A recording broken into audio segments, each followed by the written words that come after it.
नाज़रीन अस्सलाम वालेकुम, मैं हूं मोहसिन तरीन। नाज़रीन, इस दुनिया में बहुत सारे ऐसे किरदार हैं जिन पे गुफ्तगू की जाए तो वो फ़ख्र महसूस करते हैं, और बहुत सारे ऐसे मकरूह चेहरे हैं जो अपनी शक्ल से ज़ाहिर करते हैं अपने आप को, और अपने बयानात से भी बहुत सारों की दिल आज़ारी करते हैं। इसी तरह का एक किरदार जो है वो जाहिद हामिद है। उसने करोड़ों पाकिस्तानियों को दिल आज़ारी की है, और उसने ये एक स्टेटमेंट दी है कि जी पाकिस्तानी जो हैं वो नौज़बिल्लाह मुर्तद हैं, काफिर हैं। ये किस हैसियत से उसने ये स्टेटमेंट दी है, उसके पास क्या लॉजिक है, उसके पीछे बैकग्राउंड क्या है, इस पे आज हम गुफ्तगू करेंगे। और हमारे साथ आज स्टूडियो में शरीक हैं बड़ा मुतवर नाम सहाफ़त का मियाँ गफ़ार साहब। सर, आपको वेलकम करते हैं। बहुत शुक्रिया। समझने का मियाँ साहब जनूबी पंजाब तो बहुत ज़्यादा इनके नाम से फेमिलियर है, और उससे बढ़कर ये पाकिस्तान में और नेशनल लेवल पे इन्होंने जो स्टोरीज़ की हैं वो आप सबके सामने होंगी, आपने पढ़ी भी होंगी, आपके इनके वीलॉग सुनते होंगे।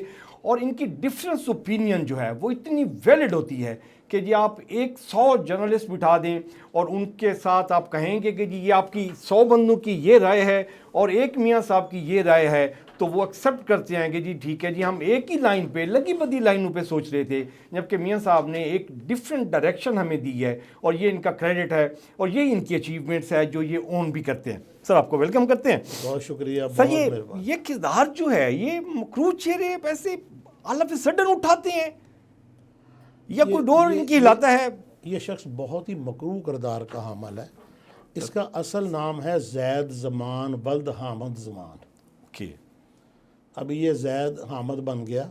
इसके वालिद साहब का नाम है हामिद ज़मान। ये कराची का रहने वाला है, कराची में सेटल्ड। ठीक है। एक शख्स था, बहुत ही मकरूह किरदार था, जिसका नाम था यूसुफ कज़ाब। ओके। ये 97 की बात है। मुझे एक एक तारीख़ और एक एक वाक़या मुझे अज़बर ऐसे है जैसे मेरी आंखों के सामने फ़िल्म चलने लग जाती है, जो ही मुझे याद आता है। देखे तरीन साहब, बात यह है कि अल्लाह तबारक व तआला ने नबी पाक सल्लल्लाहु अलैहि वसल्लम की हस्ती ऐसी बना दी है कि आपके बारे में, आप सल्लल्लाहु अलैहि वसल्लम के बारे में बदगुमानी का शायबा भी नहीं होता। तो ठीक है, कभी आपने किसी के मुंह से ये नहीं सुना होगा कि मेरा नबी पाक सल्लल्लाहु अलैहि वसल्लम की वजह से नुकसान हो गया, यार अल्लाह ने मेरा नुकसान कर दिया, बिल्कुल सही, यार अल्लाह ने मेरा ये कर दिया। क्योंकि वो एक हस्ती ऐसी है कि जिनके बारे में ये सोच ही नहीं आ सकती। रहमतुल्लिल आलमीन। फिर देखें, बा खुदा दीवाना बाशिद, बा मोहम्मद होशियार, कि अल्लाह तबारक व तआला के मामले में आप जज़ब में बात कर सकते हो, आप दीवानगी में बात कर सकते हो, आप फ्रैंकनेस से बात कर सकते हो, लेकिन नबी पाक सल्लल्लाहु बा मोहम्मद होशियार कि जहाँ मामला नबी पाक सल्लल्लाहु अलैहि वसल्लम का आया, आवाज़ नीची करो, आवाज़ नीचे करो, अदब आ गया, उसके बाद जुर्रत नहीं है। बिल्कुल, क्योंकि अल्लाह ने इतनी बड़ी हस्ती, और कुजा एक बंदा उठ के कहता है ये अना मोहम्मद। हुआ ये कि 7 मार्च 1997 मैं रोज़नामा ख़बरें लाहौर में डिप्टी एडिटर था। जुमे का दिन था। मैं जुमा की नमाज़ पढ़ के दफ्तर आया तो मुझे ज़िया शाही साहब ने बुलाया। तो उनके कमरे में 6-7 लोग बैठे हुए थे। मुझे उनका नाम भी याद है। एक राणा अकरम साहब थे, फार्मासिस्ट थे, एक ब्रिगेडियर असलम थे, रिटायर्ड ब्रिगेडियर थे, डॉक्टर थे, और एक साहब सुहेल साहब थे, वे लाहौर के कनाल व्यू पार्क लाहौर के रहने वाले थे, और एक इसी तरह अतर साहब थे, 1-2 साहब और थे। तो वो ज़िया साहब के पास बैठे हुए थे। तो ज़िया साहब ने मुझे बुलाया, तो उन्होंने कहा देखो यार, ये अजीब बात कर रहे हैं।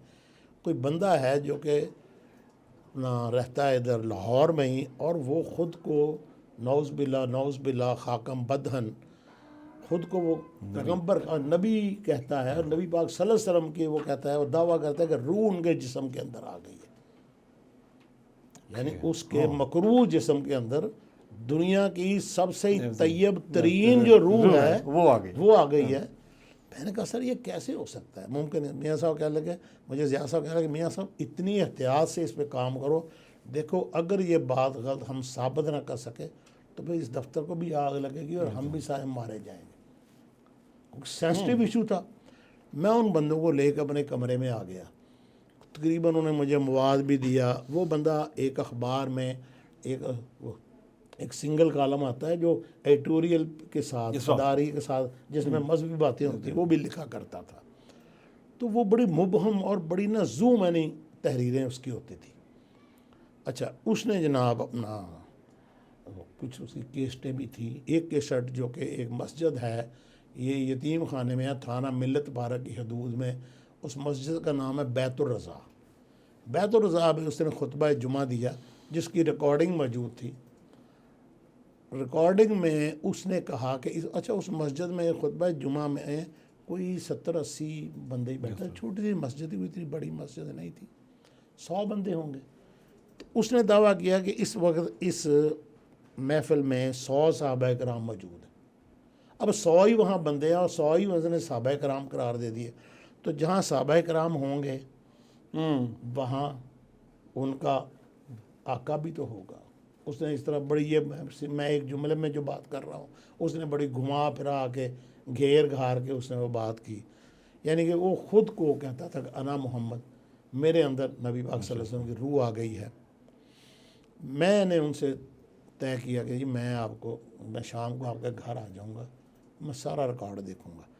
7 मार्च से लेकर 22 मार्च तक मैं इशा से लेकर फजर तक वो सारा उसका जो प्रिंटेड मटेरियल था, जो वीडियोस थी, जो ऑडियो कैसेट्स थी, उनकी ट्रांसक्रिप्शन करता, खुद लिखा। क्योंकि देखें ये मामला बड़ा सेंसिटिव था और मार पड़ जानी थी अगर मैं एक भी जुमला ऊपर नीचे हो जाता। खैर, फिर मैंने उससे टाइम लिया। मैंने कहा कि मुझे टाइम दो। वो मुझे टाइम नहीं दे रहा था। उस वक्त तक मिल्लत, एक कराची से एक अखबार था, एक उसने तकबीर में भी शायद कुछ छपा था, उम्मत में कुछ छपा था उसके बारे में, लेकिन लाहौर में किसी को कुछ नहीं पता था। अच्छा, कराची वालों को, क्योंकि उसका ज़्यादा, उसने ज़्यादा उसके जिन लोगों उसने लूटा वारदात की वो कराची के थे। और जो मेरे पास बंदे आए उनमें से भी लाहौर का एक था, बाकी सब कराची के थे। और बड़े बड़े सरदकार, कोई भी बंदा मामूली आदमी नहीं था, आला तलीम याफ्ता। और सोसाइटी में जिनको जो बुलंद नाक वाले लोग, जो बुलंद लोग सोसाइटी के, और तलीम याफ्ता और अच्छी, लेकिन दीन का उनका पता नहीं क्या कैसे उसने हेप्टाटाइज किया। खैर जी, 22 दिन में रात इशा से फजर तक वो सारा कुछ जब मैंने रिकॉर्ड मुकम्मल किया, तो मैंने ज़ियाद साहब से कहा जी मैंने तो तैयारी कर ली है, तो अब मैं ख़बर छाप रहा हूँ, मैं पहले इससे मिल लूँ। बड़ी मुश्किल उसने टाइम दिया। मैं गया तो मैंने कहा जी आपकी 11 अज़वाज मुतहरात भी हैं, ये क्या बात है? ओके। अच्छा, उस बैतुर रज़ा में उसने जब तकरीर की तो 100 सहाबा कराम का जब जिक्र किया, तो उसमें उसने कहा कि 2 यहाँ हस्तियाँ ऐसी हैं। वैसे तो एक एक हस्ती अपनी ज़ात में पूरे एक हस्ती ऐसी है जिसका तारफ़ करवाना 2 की ज़रूरी है। एक अब्दुल वाहिद ख़ान थे और एक थे जैद हामिद। ओके। जो उस वक़्त जैद ज़मान होते थे, जैद ज़मान, ये मुकाम सदीकियत पर है। और उन्होंने जैद ज़मान को बुलाया और अब्दुल वाहिद ख़ान को बुलाया। इन दोनों ने मुख्तसर तकरीर की। और जैद हामिद ने, जो उस वक़्त जैद ज़मान था, जैद ज़मान ने वहाँ कहा कि वो पुराने दौर थे, साल हा साल के मुजाहिदे होते थे, फिर कहीं जाकर वली कामिल मिलते थे। अब कौन इतनी मुजाहिदा करे, कौन इतनी तपस्या करे, कौन इतने चिल्ले काटे, हमें अल्लाह ने एक वली कामिल मिला दिया। और इस किस्म की उसने गुफ्तगू की। तो उसने कहा ये मुकाम सदीकियत पर है। अच्छा भाई, उसने फिर वो बार बार घूम फिर के यही बात करता रहा कि भाई जहाँ नबी मौजूद, सहाबा मौजूद हों, वहाँ उनके आका भी तो होंगे। अच्छा, इस तरह उसके बाद वो कमरे में चला गया। तो कमरे में लाहौर के सुहेल साहब थे, जो कैनाल व्यू कॉलोनी में रहते थे, बीमार थे बेचारे। उनका एक्सीडेंट हुआ था, कुछ 200 के करीब उनके ऑपरेशन हो चुके थे। बड़े बल्कि थे, बहुत नेक आदमी था, यंग लड़का था। उससे उसने पैसा भी बड़ा लिया। उसने कहा अब वो तरीका वारदात ये था कि तुम्हारी उस वक़्त तक मौत का जायका नहीं चखोगे जब तक मुजस्सम हालत में तुम जीते जागते अपनी आँखों से बकायमी होशोवास नबी पाक सल्लल्लाहु अलैहि वसल्लम का दीदार नहीं कर लोगे। आप दुरूद शरीफ पर मुझे बताओ, आपको या किसी को भी, यहाँ जो हमारे कैमरामैन बैठे हैं, किसी को ये कह दिया जाए उसको पीछे कोई चीज़ रहती है, वो तो पागल हो जाएगा खुशी से, इतनी बड़ी सादत।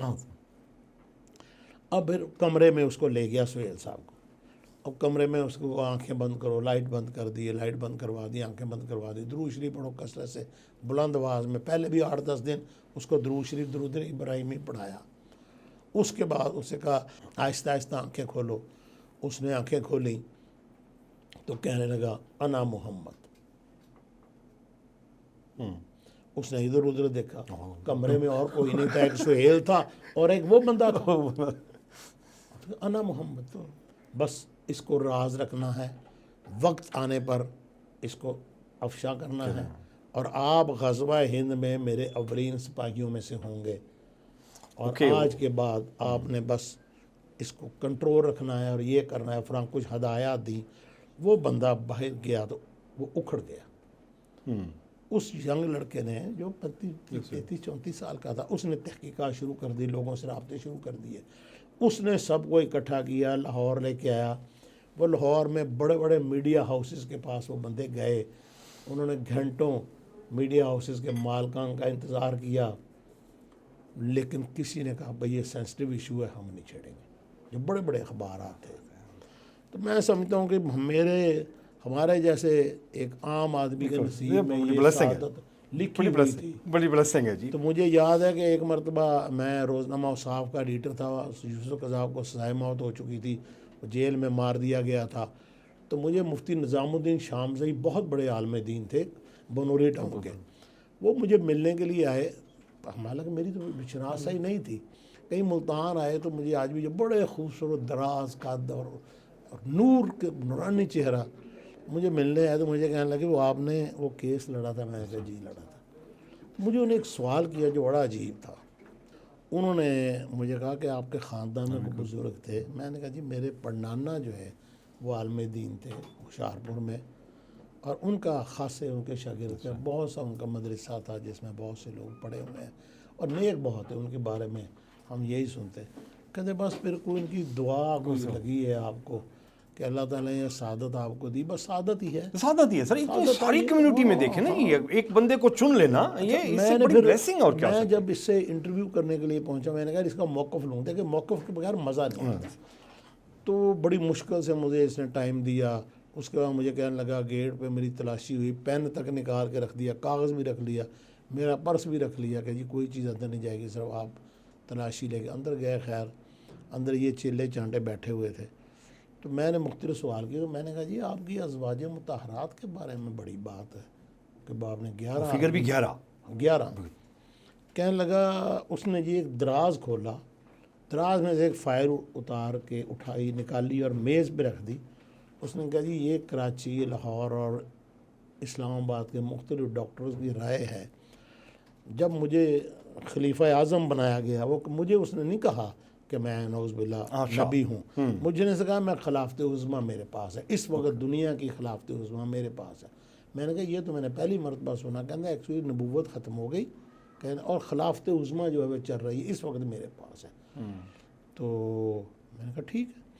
तो उसने जी वो फ़ाइल रखी, तो फ़ाइल में उसने लिखा हुआ था मुख्तलिफ डॉक्टर्स की राय कि ये जो है यूसुफ कज़ाब साहब, मोहम्मद यूसुफ अली वल्द वज़ीर अली सकना जड़ा वाला, ये शादी के काबिल नहीं है, ये इम्पोर्टेंट। ओके, बड़ी सजा के फ़ाइल रखी है। मैंने कहा जी बात यह है, हमें भी रिपोर्टिंग करते काफ़ी वर्षा गुजर गया। बात यह है वज़ीर अपना यूसुफ साहब, ये आपका तरीका वारदात है। मैंने कहा बंदे की कब्र में भी टांगे हैं, वो हर चीज़ मान लेगा, ये मान लेगा मेरे गुर्दे फेल हो गए, मेरा जिगर फेल हो गया, ये नहीं कभी मानता कि मैं जनाब ख़त्म हो गया हूँ। हाँ, ये इंसानी फितरत, जिबिलत, बॉडी नीड है, फितरत, ह्यूमन नेसेसिटी है। जी हाँ। मैंने कहा ये आपका तरीका वारदात है। जब मैंने ये कहा तो वहाँ जो लोग बैठे थे वो तलख हो गए। तो मेरे एक आध बंदे ने गिरेबान भी पकड़ा, तो वह थोड़ी सी धींगा मुश्ती भी हुई, तो उसको हम भी ज़रा ज़ोर में थे तो मुकाबला कर लिया, लेकिन फिर यूसुफ कज़ाब दरमियान में आ गया। तो ये ऐसे हाथ रख के ना ऐसे उंगलियां हिलाता था, और ये ना कोई हरूफ मुकत्तियात का, बाद में मुझे पता चला कि ये हरूफ मुकत्तियात का आलम है और उसको उल्ट पड़ता है, ये कोई जादू होता है। तो मेरा सर फटने लग गया और बिल्कुल दिल मेरे की धड़कन तेज़। मैंने कहा अब निकलूँ, मेरे सवाल पूरे हो गए थे। इसने बताया जी मैंने तो सिर्फ अपना मैं खलीफा आज़म हूँ, और बाकी चीज़ों कुछ चीज़ों की तस्दीक की, कुछ की तरदीद की। लेकिन जब वो फ़ाइल मेरे सामने, मैं कहा ये झूठ बोलता है, बकवास करता है। और मैं उठ के जनाब आ गया। जब बाहर आया, मुझसे गाड़ी ना चले, सर चकरा रहा है और आंखों के सामने अंधेरा छा रहा है। फिर मैंने ना बुलंद आवाज़ में दुरूद शरीफ पढ़ना शुरू कर दिया। मेरे ख्याल में 15-20 मरतबा पढ़ा होगा या 10-12 मरतबा पढ़ा होगा। तो आहिस्ता आहिस्ता मैं नॉर्मल होना शुरू हो गया। फिर मैंने वहाँ उनसे कहा, यार मुझे कोल्ड ड्रिंक को लेके आओ, शुगर लेवल शायद डाउन हुआ या क्या हुआ मुझे नहीं समझ, उसमें शुगर तो नहीं थी, लेकिन मैं जो ही मैंने पानी पीना शुरू किया ना और वो कोल्ड ड्रिंक और साथ दुरूद शरीफ बुलंद आवाज़ में, इतनी बुलंद आवाज़ में बहुत से दूर दूर तक लोग सुन रहे थे बुलंद आवाज़ में, तो मैं नॉर्मल होना शुरू किया। मैंने कहा यार इसने को वारदात डाली है। मैंने आगे ख़बर छापी, ये गिरफ़्तार हुआ।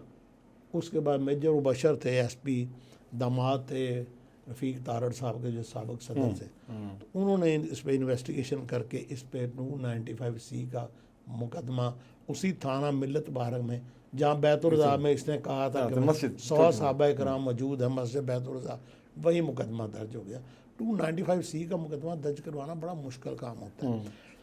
तो मैंने उसमें आलमी मजलिस तहफ़्फ़ुज़ ख़त्म नबूवत की ली मैंने खिदमात, और देखें कोई मेरे पास वकील नहीं था। और अल्लाह का ऐसा करम हुआ कि एक वकला की फ़ौज खुद चल के आ गई। कोई बहावलपुर से आ रहा है, कोई फैसलाबाद से मुकदमा लड़ने आ रहा है, और वकीलों की एक टीम बैठकर, इस्माइल कुरैशी साहब थे और एक बंदा बड़ा यंग था, बड़ा ही खूबसूरत मुजाहिद आदमी था, गुलाम मुस्तफ़ा चौधरी, उधर रहता था वो नहर के ऊपर धर्मपुरा की साइड पे। और उसने जितनी मेहनत की और उसने बड़े अदब से सब वकला सीनियर वकला के उसने मुंशी की तरह काम किया, पूरा केस तैयार करना।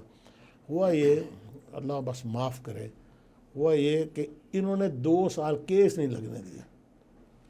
ओके 295C हेयरिंग होती वो उठ जाना था, केस नहीं लगने दिया। केस नहीं लगना उससे साहिब मौत होनी थी, इसने केस नहीं लगने दिया। 2 साल जब गुजर गए तो उन्होंने उस बिना पे इन्होंने ज़मानत दायर कर दी कि ज़मानत दे दें, केस का केस नहीं सुना गया, केस खुद नहीं सर सुनने देते थे। एक जज साहब थे, फौत हो गए। जब बंदा फौत हो जाए उसका नाम नहीं लेना चाहिए।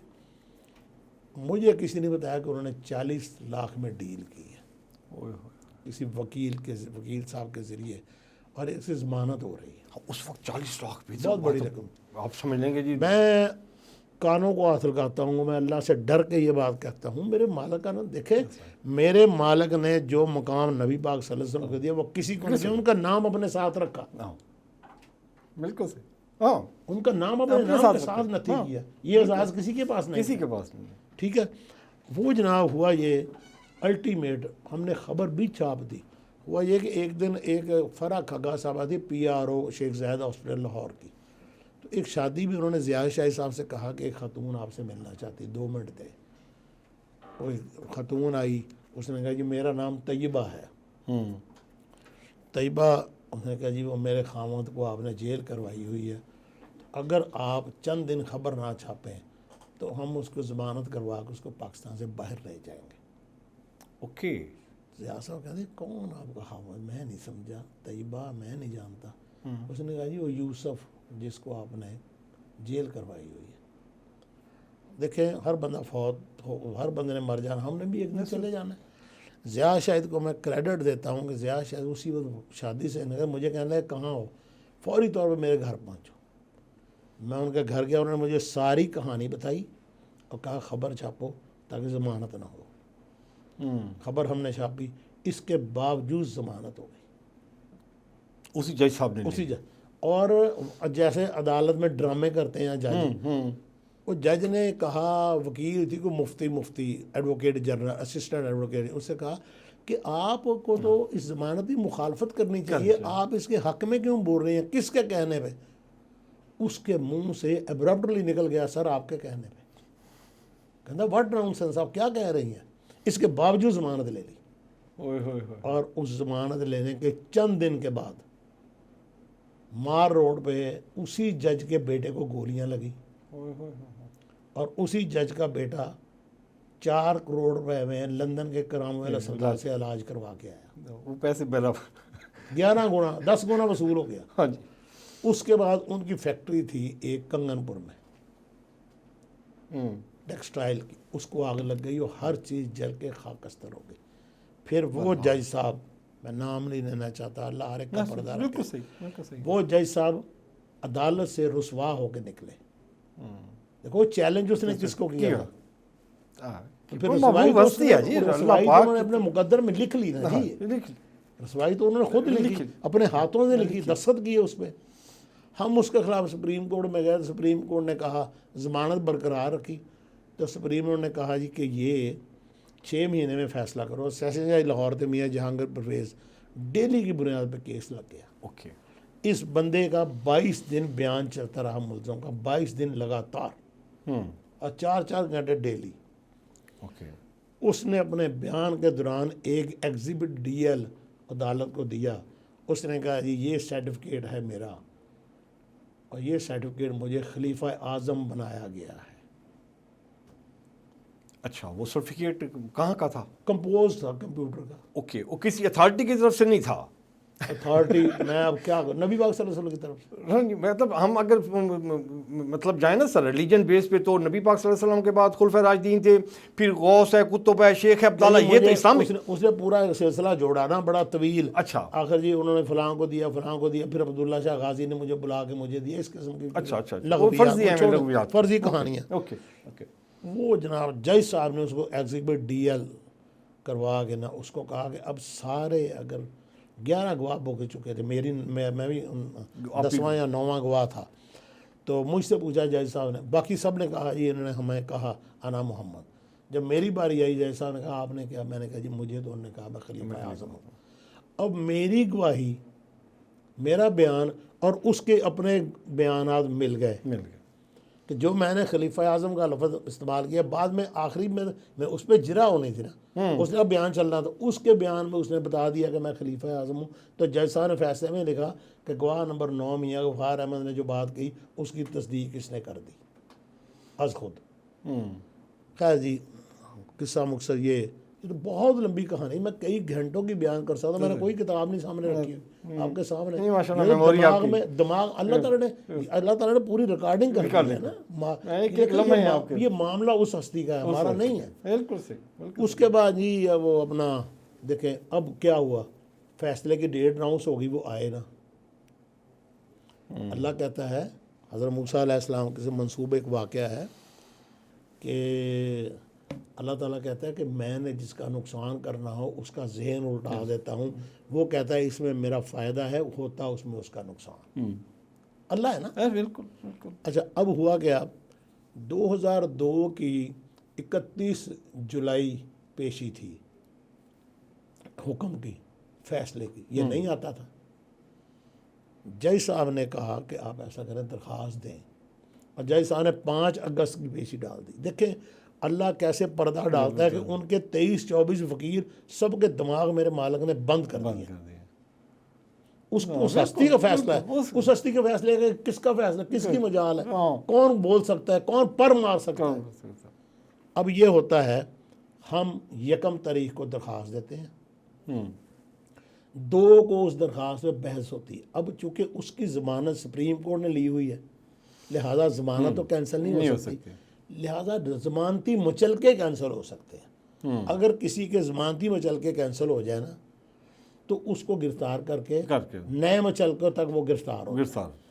2 तारीख को बहस हो गई, तो जज साहब ने कहा कि फ़ैसला मेन तो 5 तारीख को है ना, तो उसका फ़ैसला मैं कल सुनाऊंगा, यानी कि 3 अगस्त को, 3 अगस्त 2002 3 अगस्त 2002 या 2003 मैं सुनाऊंगा फ़ैसला। तो 3 अगस्त को जज साहब स्किप कर गए, छुट्टी कर गए, दफ्तर ही नहीं आए, सारे केस लेफ्ट ओवर हो गए। ये केस क्योंकि मेन केस 5 तारीख को था, ये केस उन्होंने 4 को फिक्स कर दिया। और वो बंदा जो पिछले 7 पेशियों पे हुक्म सुनने नहीं आया था, फैसला सुनने नहीं आया था, वो जनाब खुशबू में लिपटा हुआ अदालत में पहुंच 4 को ओके, और 5 तारीख को मेन फैसला था। तो जज साहब उसकी इज्जत बड़ी करते थे। हम कहते यार जज साहब इसको बड़ा प्रोटोकॉल देते हैं, मसला क्या है। जज साहब ने कहा यूसुफ आप ऐसा करें, 2 बजे आ जाएं, आज मुझे कुछ काम है, 2 बजे इंशाल्लाह इसमें करेंगे। वो चला गया, 2 बजे फिर आ गया। तो जज साहब ने कहा यूसुफ अली आपको 7 मरतबा बुलाया गया, आप पेश नहीं हुए, मैं आपके ज़मानती मचल के मनसूख करता हूँ। आप ज़मानती नए ज़मानती मचल के देने तक गिरफ्तार हैं। अब उन्होंने जिस दिन अदालत में थोड़ी सी भी हिलजुल होती थी, पुलिस ज़्यादा होती थी, वो नहीं आता था। आमर होटल है अदालत के बाहर, हाई सेशन कोर्ट लाहौर के बाहर। आमर होटल में उसका कमरा फिक्स होता था, मुरीदन की जलगार होती थी, 20-20, 25 बंदों के जुलूस में वो आता था। अब जनाब उसी वक़्त उन्होंने सुबह ही 2 कांस्टेबल सफ़ेद वर्दियों में, अपने सफ़ेद कपड़ों में अपने कमरे में बैठा लिया जज साहब ने, सेशन जज साहब। अच्छा।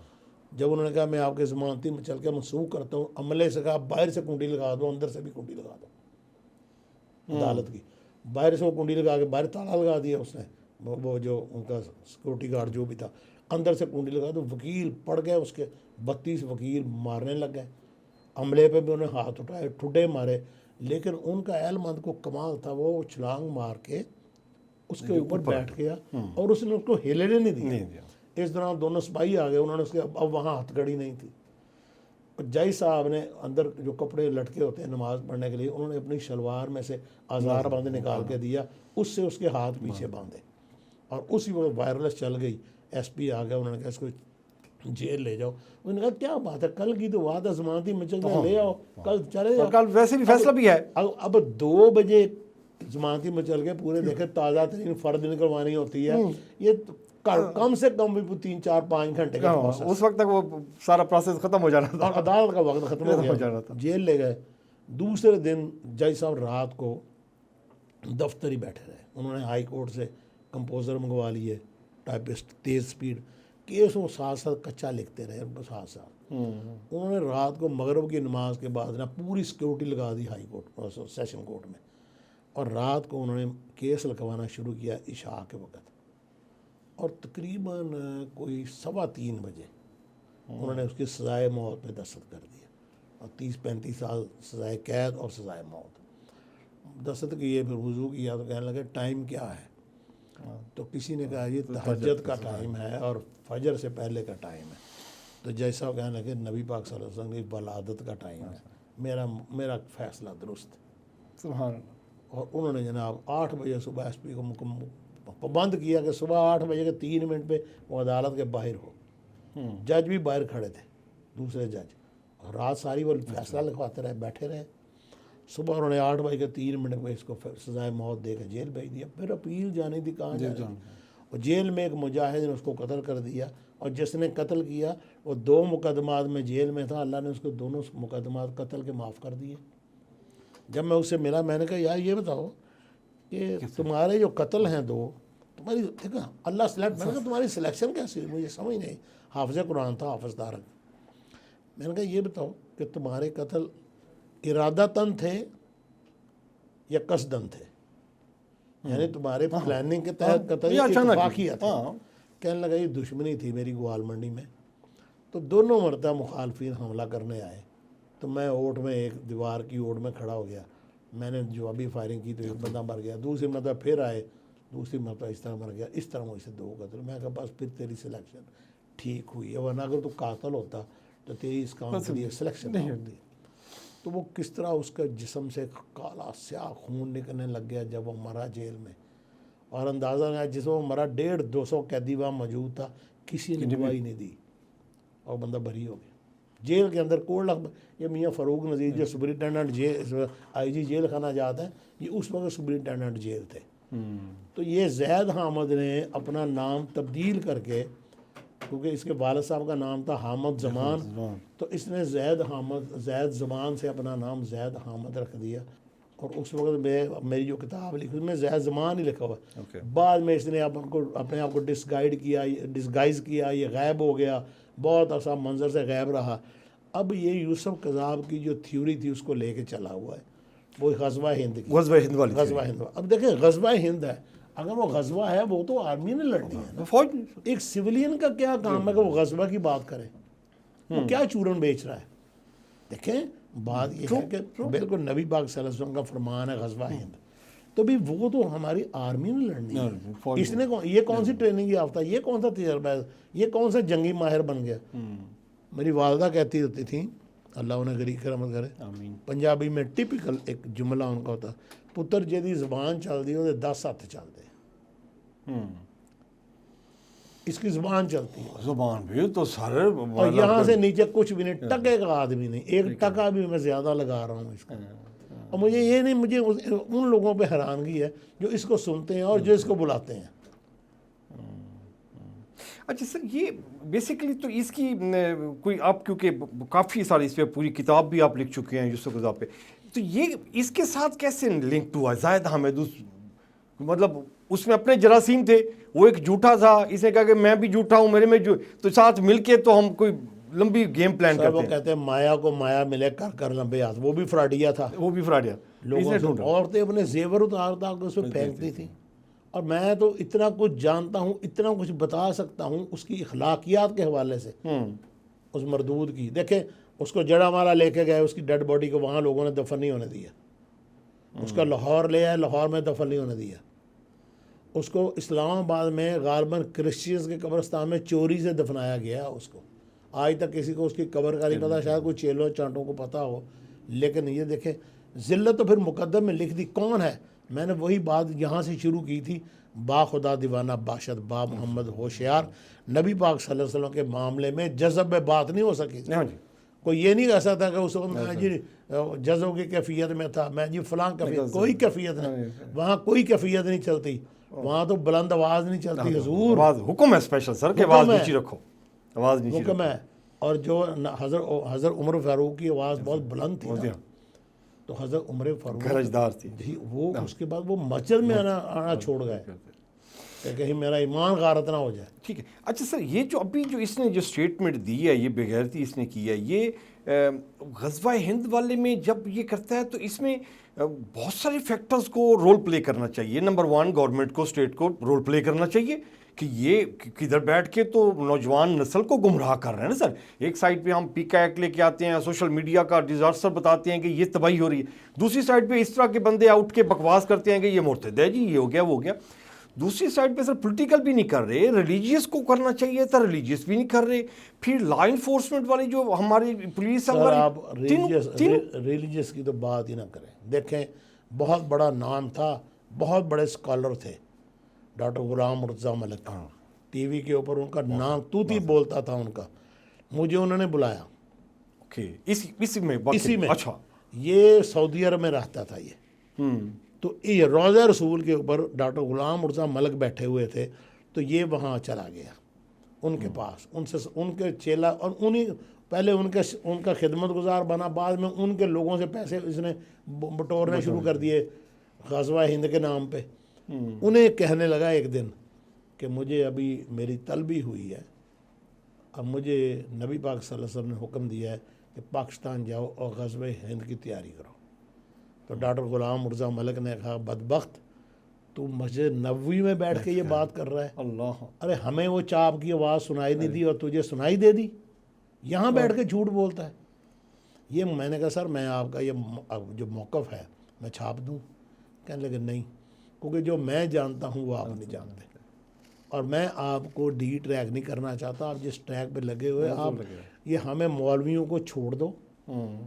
और यही बात देखें, मैं सलाम पेश करता हूँ, बहुत बड़े आदमी थे मौलाना शाह नूरानी, मैं कराची में उनसे मिला, उनको सारा केस बताया, तो मुझे कहने लगे बड़ी वो बारीक सी आवाज़ थी, बड़ी खूबसूरत आवाज़ से बोलते, मुझे कहने लगे अब्दुल गफ़ार साहब, आपने मुकदमा दर्ज करवा लिया, मुलज़म जेल में है, मौलवियों को छोड़ो, उलमा को छोड़ो, उलमा के पीछे मत जाओ, केस में तवज्जो दो, आप केस में तवज्जो दो, कोई ज़रूरत नहीं किसी का मौक़िफ़ लेने की।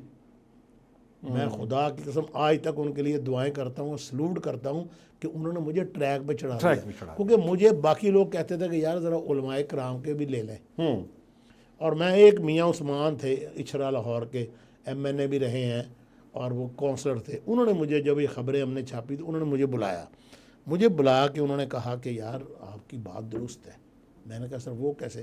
कहते जी इसने उस वक्त एक कानून बन गया था कि दूसरी शादी के लिए पहली बीवी से इजाज़त लेनी पड़ती है।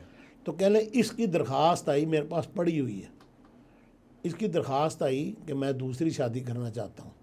तो मैंने उस कानून के मुताबिक इसकी बीवी की इजाज़त लेनी थी, मैंने इसकी बीवी को बुलाया, तो इसकी बीवी ने मेरे कमरे में आके एक बात कही जो मुझे अब समझ आ रही, उस वक्त नहीं। कहने लगी मैं इजाज़त नहीं देती, अगर मैं आपको ये बता दूं कि ये दावे क्या करता है, तो आप इसको अपने कमरे से बाहर नहीं निकलने देंगे, इधर ही मार इसको दो, यहीं पे मार कत्ल दो, करेंगे। तो मियाँ उस्मान कहते हैं मुझे उस बात की समझ नहीं है कि क्या करें। मैं नफरत में बात कर हाँ नफरत तशद्दुद करते हैं मुझे या अंदाजा हुआ कि उसको पता था कि ये क्या करता है। क्या करता है। ठीक है। देखिए ना, दूसरी बात ये कि हमारे यहाँ ना इसको अब भी बहुत से लोग हैं। हमें एक और बात मैं बता दूं, हमारे वकला को जज साहब ने कहा कि एक काम करें, इसकी कॉपियाँ करवा लें इस केस की। इंटरेस्टिंगली एक और हैरानकुन बात, जितना अरसा ये केस सेशन कोर्ट लाहौर में चलता रहा, हार्वर्ड यूनिवर्सिटी का एक स्टूडेंट इस पर रिसर्च के लिए अदालत में बैठा रहता था। यार कहाँ हार्वर्ड यूनिवर्सिटी और कहाँ एक मामूली हमारे लिए कि उनका क्या इंटरेस्ट है, क्या दिलचस्पी थी उस लड़के की। 90 कद का लड़का था भी मुसलमान, अच्छा, लेकिन उसकी असाइनमेंट थी। बाकायदा सुबह 8 बजे वो पहुंच जाता था, 2 बजे तक पूरी हियरिंग सुनता था और नोट करता था। मुझे नहीं समझ आई वो क्यों करता था। फिर देखें, उसके बाद जज साहब ने कहा कि आप ऐसा करें, इसकी ना 3-4 अटेस्टेड कॉपियाँ अभी करवा लें, ये केस चोरी हो जाए, बाद में नहीं मिलना इसको, ये केस नहीं मिलना। हमने कहा कैसे कहते हैं, जो मैं कहता हूँ आप कर लें। हमने 4 दिन में उसकी कॉपियाँ 4 करवा ली। वो हमारे पास मुख्तलिफ वकला साहबान के पास अटेस्टेड कापियाँ मौजूद हैं और हाई कोर्ट के सेशन कोर्ट के रिकॉर्ड से वो चोरी हो गई। सर इस मुल्क में माफिया जो है ना, ठीक है, एंटी इस्लामिक माफिया बहुत मजबूत है। सो इंटरनेशनल भी फंडिंग थी इसको, अभी जायद हामिद को भी तो कहीं ना कहीं से तो फंडिंग बिल्कुल, होती होगी नहीं, सोर्स ऑफ इनकम। मैं इसके बारे में नहीं कह सकता, लेकिन उसको अच्छा, लेकिन उसको फंडिंग उस वक्त शुरू हुई जब ये केस मंजीर आम पर आया, क्योंकि कादियानी लॉबी ने भी उसको फंडिंग की। देखिए उनका भी स्ट्रांग हो रहा था ना केस, उनका केस स्ट्रांग हो रहा था। ट्रू। और ये वहाँ मुसलमान था जो कलमा गो भी था और ये ऐसे दावे करता था। तो दावे तो मिलते थे ना तकरीबन। तो ये असल मसला था।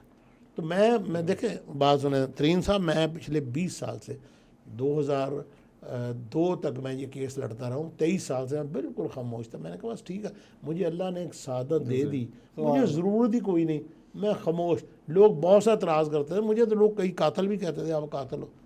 मैं सिर्फ इतना कहता यार आप केस पढ़ लो, मैंने नहीं सज़ा दी, सज़ा अदालत ने दी। लोगों को पता है हमने वी आर बैड, हम mean as per nation we are bad listener. हम स्टडी नहीं करते, हम कन्फर्मिस्ट हैं। पाकिस्तानी कौम जो है ना ये कन्फर्मिस्ट है। इधर से बात सुनी तो अपनी गवाही डाल दी, और मैं उत्थे ही सी जी, और मेरे सामने होया। We are as per nation we are conformist. लेकिन जो मियां साहब, ये जो हमारा रिलीजियस है ये इतना सेंसिटिव है, जैसे शुरू में आपने कहा कि बहुत सेंसिटिव इशू था, तो इसमें जो क्लास आप इनको बता रहे हैं कि जो वहाँ पर अपनी नुमाइंदगी देती थी इनके मुरीदैन में सो कार्ड होते थे तो वो इसको बिल्कुल एनालाइज करने की पोजीशन में नहीं थे। हजूर मैं कराची के घर में गया जहाँ इसने कमरे में मूविंग चेयर रखी हुई थी, नौज बिल्ला उस कमरे को इसने गारे हरा करार दिया हुआ। और उस शख्स की बेटी, में नाम नहीं लेता, बहुत बड़ा आदमी था, उसकी बेटी इसकी मुरीद थी, इसके ऊपर दुरूद शरीफ भेजती थी पढ़ के, नौज बिल्ला। जब मैं उसके घर में दाखिल हुआ, उसने जो मुझे गालियाँ दी थी मुझे आज भी याद है। अपने बाप से कहती ये नापाक शख्स कैसे आ गया है, एक पाक आदमी पे तोहमत लगाने वाला यहाँ कैसे आ गया है। देखे सर, नबी हज़रत अबू बकर सिद्दीक ने जब मुस्लिमा कज़ाब ने दावा किया था, तमाम जंगें बंद कर दी थी। उन्होंने कहा था सब जंगें रोक दो, सिर्फ यही एक जंग होगी, इससे बड़ा कोई नहीं। हुर्मत रसूल की हिफाजत से बड़ा कोई काम ही नहीं है। बिल्कुल सही कह रहे हैं, इसमें तो कोई दूसरी वो राय नहीं है सर, और वो लेज़र फोकस सर। अच्छा सर, अभी हम देखें ये सर बात उस वक्त के दौर में तो चलो हम कह सकते थे ना सर कि जी जब हज़रत अबू बकर सिद्दीक रज़ी अल्लाह ताला अन्हु का दौर था, उस वक्त कम्युनिकेशन इतनी स्ट्रॉन्ग नहीं थी, इतनी अवेयरनेस कैंपेन बड़ी तेज़ी से लॉन्च नहीं की जा। ये जो आप जो बता रहे हैं 97 और 2000 का टाइम सर, इसमें तो इतने सारे वलीउल्लाह, इतने सारे लोग बैठ के दीन की खिदमत करने वाले, और लोगों के जो बेसिक कंसेप्ट से जो फ़लसफ़ा था दीन का, नबूवत का, ख़ातमुन नबीयीन का, फ़रिश्तों का, आखिरत का, ये तो क्लियर करने के लिए बहुत सारे बैठे। तो उसके बावजूद भी ये गंद परवान चढ़ता है। सर मैं ना इस पे मैं बहुत सी चीज़ें, मैंने जो कुछ आपको बताया ना, वो जो मैं जानता हूँ उसका ये 20% या 25% भी नहीं। मैं पर्दा रखता हूँ क्योंकि मुझे उस वक़्त वो चीज़ें आश्कार हुई जिस बंदे ने लगातार 2.5 साल सिर्फ एक ही केस देखा हो, हर काम बंद। और मैं सच बात है, मैं दुआएं देता हूँ, मेरी बीवी ने जितना मेरा साथ दिया, अल्लाह उसको गरीक़ रहमत करे, उसने जितना मेरा साथ दिया कम बंदे देख सकते हैं।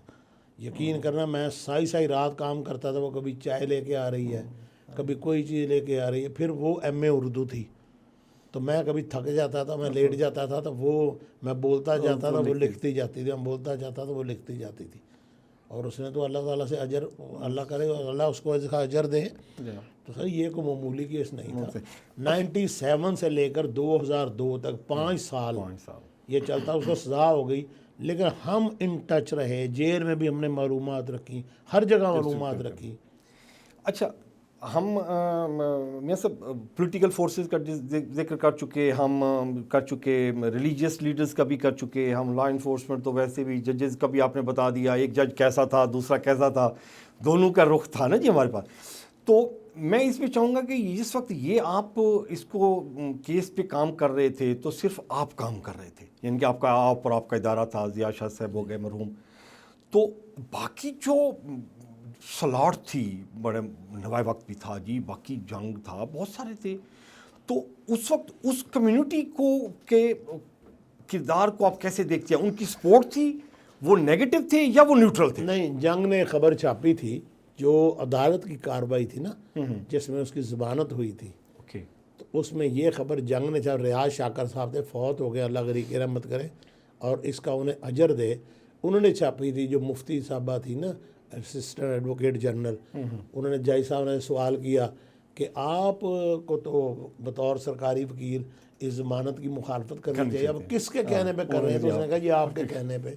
तो ये जंग की खबर थी। अच्छा, उन्होंने छापी? उन्होंने छापी। देखें, जिसका क्रेडिट है उसको देना चाहिए। बाकी नवाए वक्त ने नहीं कोई इसको नहीं छेड़ा था। और बाकी बहुत सारे अखबार जो उसकी वो केस की प्रोसीडिंग्स जो थी ना, वो बाज़ का अखबार छापते रहे, लेकिन चूंकि वो हमारा असल में उस पर काम ही मैंने किया था। और मुझे याद है, जब उसको 3-4 दिन हो गए उसको छापते हुए, एक दिन ज़िया साहब आके ना बाकायदा आंसुओं से रोने लग गए। मुझे कहने लगे संभाल लोगे? मैं कहा सर संभाल लूँगा। कहते यार अगर ना संभाला गया ये अदारा भी बंद होगा, आप भी मरोगे, मैं भी मरूंगा, लोग मार देंगे, हमारी बोटियाँ नोचेंगे लोग। मैंने कहा सर मैंने इतना काम कर लिया है। मैं जब इन्वेस्टिगेशन करता हूँ ना किसी रिपोर्ट, देखें आपके सामने मुख्तार वाहिद वाला केस मैंने साबित किया, मैंने कहा नहीं इसके साथ नहीं हुआ रेप, और नहीं हुआ, साबित हुआ, आपके सामने है। लेकिन वो सिस्टम हमारा इतना वो है कि जी वो कितने साल लग गए उनको प्रूफ करते हुए सिस्टम को कि जी वो फेक था। मैं आपको बताऊँ, वो पंजाबी वाली मिसाल है, हम पाकिस्तानी हो गए, रब नेड़े नहीं है कसूर नेड़े है, बस। ठीक हो गया। अच्छा सर, मैं मीडिया का अभी लास्ट इसमें करता जाता हूँ कि वाइंड अप करें, फिर हम एक और सेशन इसके पर प्लान करेंगे। मीडिया का आपने कहा कि जी एज अ इदारे का तो था कि जी वो जंग ने आपने उसकी खबर छापी, बाकी किसी ने प्रोसीडिंग छापी, किसी ने नहीं छापी, किसी ने अपने हिसाब से छाप दी। तो आप जब इस कम्युनिटी में बैठते थे तो वहाँ पे ज़हरी बात है कि बहुत हाई प्रोफाइल केस था पूरे पाकिस्तान में, बल्कि नेशनल लेवल पे आप कहते हैं हार्वर्ड से भी बंदा था, उस वक्त भी रिपोर्टिंग होती है, उनको भी पता था ना कि ये पाकिस्तान में इस तरह का एक केस चल रहा है। तो वो जो कम्युनिटी में थी आपके एज ब्रैकेट में, या आपके जो उस वक्त जो सीनियर्स होते थे, वो इसको किस नज़र से देख रहे थे? आपको अप्रिशिएट करते थे कि यार वेल डन? सर मैं आपको बताता हूँ तरीन साहब, ये बड़ी बदकिस्मती है। मैंने आपको पहले नहीं बताया, as per nation we are conformist, ठीक है। अब आज भी स्टोरी इसके खाते में कैसे चली गई? देखें मैं इस वक्त अपना एक इंडिपेंडेंट अखबार निकाल रहा हूँ, लेकिन जो बात सच है, मैंने भी कब्र में जाना है। वो जो लाहौर में 12 जो लारस रोड है, उसमें एक ईंट क्या, एक छोटी सी कैंकर भी यूसुफ कज़ाब का नहीं है। ये बहुत इतना बड़ा इल्ज़ाम है, लगाने वाले इतने मकरूह किरदार के लोग हैं ना, कि अगर उसके पास एक फर्द भी होती ना, 1 इंच की ईंट, 1 ईंट की, अदालत में सबूत जाता। इस बंदे को 22 दिन जो बंदा अपना बयान देता रहा उसने ये रिकॉर्ड क्यों नहीं दिया, ये दुकान मेरी थी इस प्लाजे में, इस प्लाजे का फ्लोर मेरा था, इसका हिस्सा मेरा था। हाँ जी, आपका तो अब उस मामले के साथ तो कोई लेना देना नहीं है। चलो उस वक्त तो आप जॉब भी कर रहे थे, चलो हो सकता है कि मैं को डर के कह दूं, हाँ, लेकिन मैंने मरना है यार। मैं क्यों किसी मैं एतराज़ भी करता हूँ, डट के करता हूँ। देखिए मैं आपको बताऊँ, मैं बाज़ चीज़ों के मामले में मुझे आज एक वाक़या याद आता है। एक मरतबा, ये भी फैक्ट है, ज़िया साहब अल्लाह ने एग्री कर, उन्होंने मेरा ज़िंदगी में बड़ा एहतराम किया बहुत। एक मरतबा उन्होंने कमरे में बुलाया, तो मेजर ताहिर साहब हैं, हयात हैं, वहाँ तलागंग में होते हैं उधर पिंड दादर खान की तरफ। तो वो थे, एक और 2-3 लोग बैठे हुए थे। मुझे ज़िया साहब ने बुलाया, मुझे उन्होंने कहा कि ये केसट, इसकी सुबह छोड़ना कख नहीं, इसकी 15 दिन खबरें चलनी हैं। वो केसट एक अदाकारा और गुलूकारा की फोश केसट थी, बहुत ही गंदी केसट थी। उन्होंने 1-2 जगह पे थोड़े छोटे उसको काली केसट होती थी, हाँ जी, वो वीसीआर की 94 की बात है। उन्होंने फिर निकाल के मेरे हवाले की, लो जी ये सुबह इसकी पहली खबर 5 कालम आनी चाहिए, हरामजादी को, गंदी औरत को गिरफ्तार होना चाहिए, इसको जेल होना चाहिए। उन्होंने जब मेरे सामने रखी, मैं यंग था, प्राइवेट अदारे में इनकार का मतलब होता है कि दरवाज़ा वो गेट निकल जाओ यहाँ से, और मालिक बास को कह देना जी, वो और बात है। मैंने कहा सर यहाँ 22 रिपोर्टर हैं, आप किसी और की ड्यूटी लगा दें, मैंने ये काम नहीं करना। उन्होंने ऐसे मेरी तरफ, क्यों?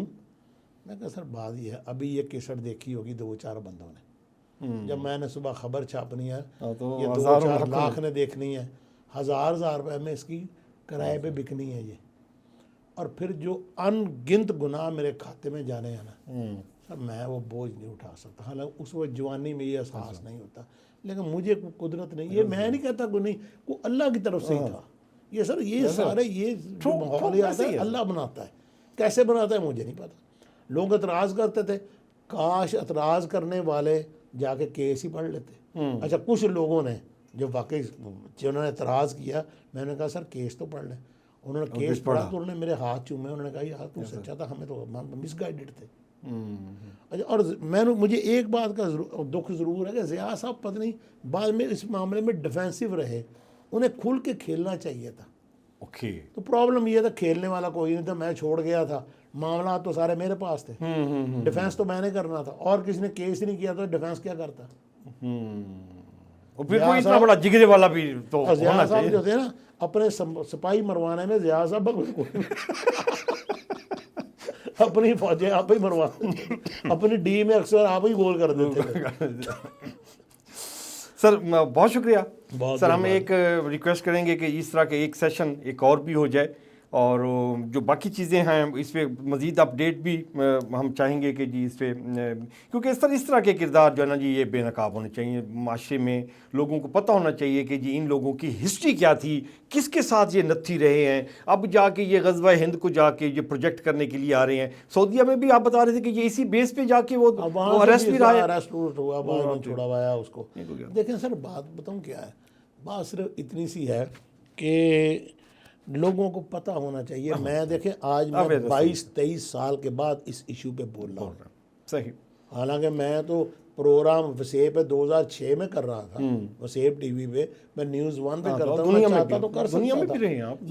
लेकिन एक होती इंतहा के सीधा ही कुछ लोग मुर्तादी कह देना, काफर ही कह देना, तेरे पास कौन सा सर्टिफिकेट है, कौन सी डिग्री, मैं कौन होता हूँ किसी को काफर कहने वाला, या मैं कौन हूँ किसी के ईमान पे शक करने वाला। बिल्कुल, ये तो मेरा अल्लाह जानता है ना। बिल्कुल सही है। और ये राज भी उसी के पास है, पर्दा भी उसी के पास है। मैं तो एक आम आदमी, एक लड़ाका सा लड़का जो 1 मिनट में टेम्पर लूज कर जाता था, मुझे पता नहीं अल्लाह ने कैसे सिलेक्ट किया, मेरी तो औकात ही कोई नहीं। मुझे तो अल्लाह ने प्लेट में रख के ये केस दे दिया, मैं लड़ता रहा, बस बात खत्म। सिर्फ ये है कि मैंने डेडिकेशन के साथ दिन रात एक करके, वो जैसे नूर जहाँ नहीं कहती कितनी रातें इस पर वारी, कितनी खुशियाँ इस पर वारी, कितनी रातें जाग गुजारी, मैंने बहुत रातें जाग गुजारी। कराची तक सफ़र किया, इस्लामाबाद तक सफ़र किया, एक एक बंदे से मिला, और जो कुछ मुझे ख़वातीन ने बताया वो मेरा और मेरे अल्लाह के दिल में वो राज है। तो नेक्स्ट हम एक निश्चित के साथ और करेंगे। सर आपका बहुत शुक्रिया। नाज़रीन अकरम, ये था आज का प्रोग्राम, और मकसद सिर्फ एक ही था इसमें। जैसे ये मियाँ साहब बता रहे थे कि ये काफ़ी पुराना केस है, 2002 का बाद तक ये भी 22-23 साल हो गए हैं।